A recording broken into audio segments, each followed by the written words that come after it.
Hands at Work in Africa serves in over 60 of the most vulnerable communities across the continent. We mobilize the local African church to care for the most vulnerable children. Now imagine that in just one of those communities, everything stopped and all the physical support disappeared. Would anything remain? Have all the traces of the work vanished? We don't believe so. Because the greatest legacy is not what we build, it's who is built. It's the people.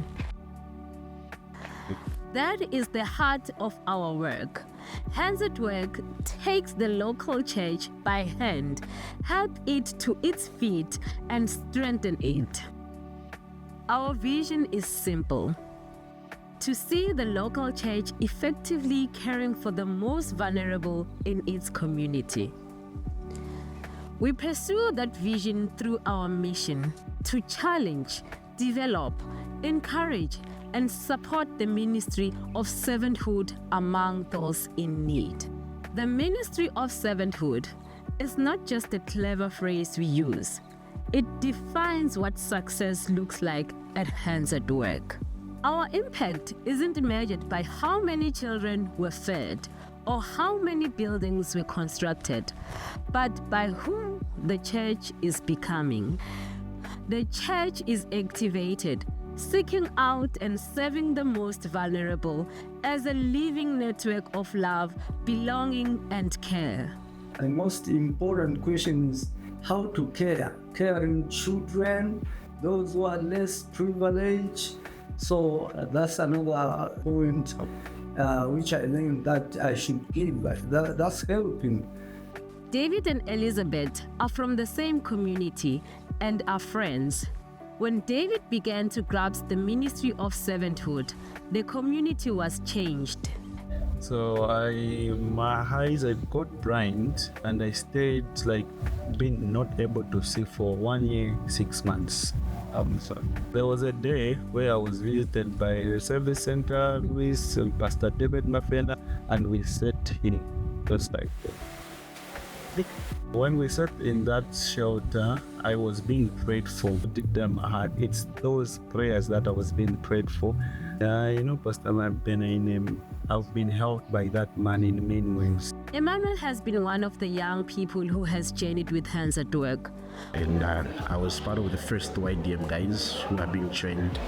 YDM is Youth Discipleship Ministry, of where we are being taught of life skills and the Word of God, and also to serve others as well. Yeah, because it's not the building. The building can't do anything. The toilets can't do anything. It's not about the food, but it's what they have imparted in me, in my heart.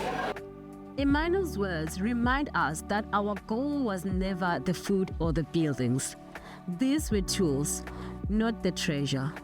The treasure is a servant heart alive in someone who chooses to serve, simply because Christ first loved them.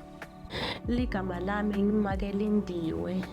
Lindiwe Matronzi. Lindiwe yet is mostly known for being a caretaker. She mostly looks after the sick ones at home. She visits them most of the time and takes them to the clinic and helps them take medication. Whenever situations come, I know that I have God to lean on all the time. Where before there was isolation, now there is relationship. The careworkers, I saw from them that helping the children for free without being paid. I saw them cooking. Then I asked, what is happening here? They told me that they are cooking for the children. Then I thought, what should I do? Something different from theirs. I decided to start teaching the children. This is the vision fulfilled. The ministry of servanthood passed from one person to another, ensuring that the community's care will outlast our presence. The buildings may fade, the programs may change, and our visit may stop, but the ministry of servanthood remains. It remains in the neighbor who notices a need and responds, in the pastor who opens his home to the orphan, in the young person who chooses to serve rather than be served. And that is success. That is legacy. Not that they need hands at work, but that they have the hands of Christ. www.handsatwork.org